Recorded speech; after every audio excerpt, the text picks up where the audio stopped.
Hi, thanks for joining me.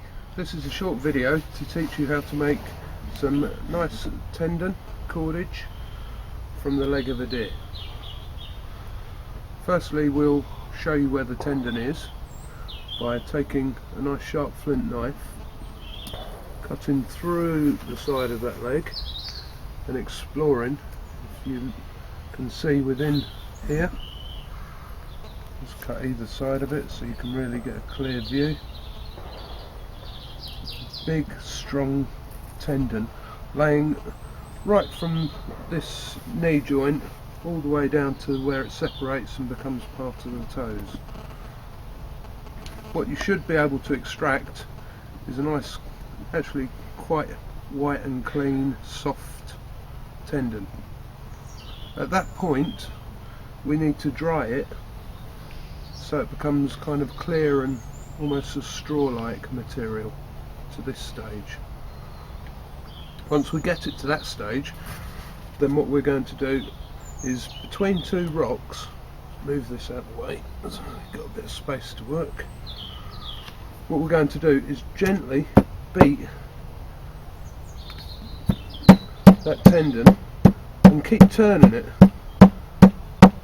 and that will expand almost up to 3 times its size. So there's quite a lot to do, a lot of work to do to bring you up to that stage. Once we get to that stage, you can see straight away that there's a lot of tendon in here. This tendon's about 9 inches long, and you can see at the bottom here where it becomes 2, it gets quite challenging to extract. So what I do is I just spend a lot of time just breaking it down to that joint and then seeing what you can do about coming back from the opposite direction.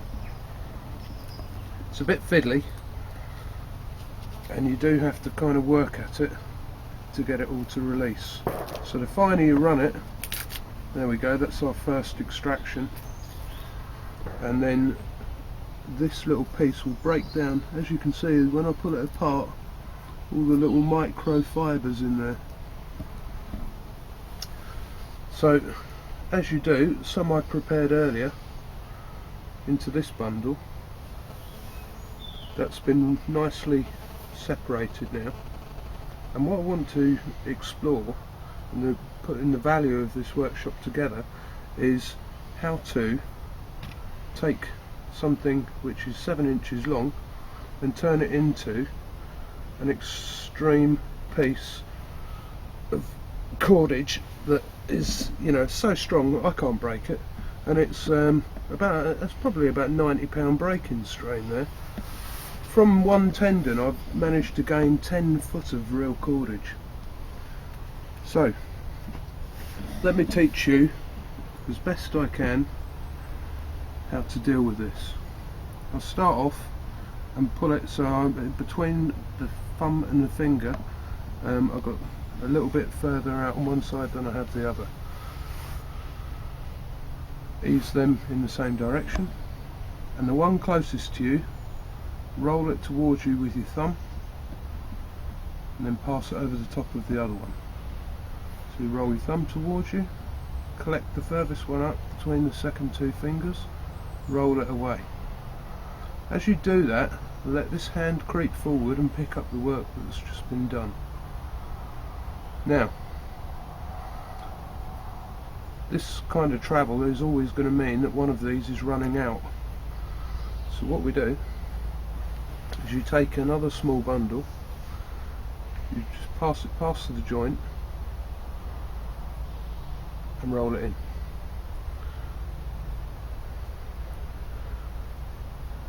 Now when that first one runs out, as you can see from where we started, I have about 1 inch left to run there. That'll be the time to build onto the other side. If you don't identify when to lay in, you'll find that managing the weight of the cordage is unwieldy, and you'll end up with lots of lumps and bumps that you don't really want. So this would be a good time now where I've only have a small amount of the other one. We'll lay across that joint again, and off we go. So to recap on this technique, because as you can see this is the creation of the cordage, we can come back and snip these off at the end. You hold it at the place where the two meet, you take the one that's closest to you between your thumb and your finger and you roll it towards yourself, and you'll feel it bite to a stop. Then with these two fingers, takes a little bit of training for the hand, you turn it over so the thumb goes away from you at that point. This looks like it has less weight than this one now, so if you find some of the finer strands, what you can do is you can throw in a little extra weight to balance them as you travel. It's not a quick job, but I find it a really relaxing thing to do, very rewarding when you think about the amount of material that you get, and it's what, you know, the kind of jobs you can do. You can sew all of your prehistoric bits up with it. One of the things that we have available on our website is a prehistoric sewing kit, and you can see here that we've used that cordage to sew up this kit, which is the shin bone, which is the shin hock off of the deer leg. So hopefully with that short little instruction you can now make yourself some nice strong cordage, and you can find further details of these things on my website www.willlord.co.uk.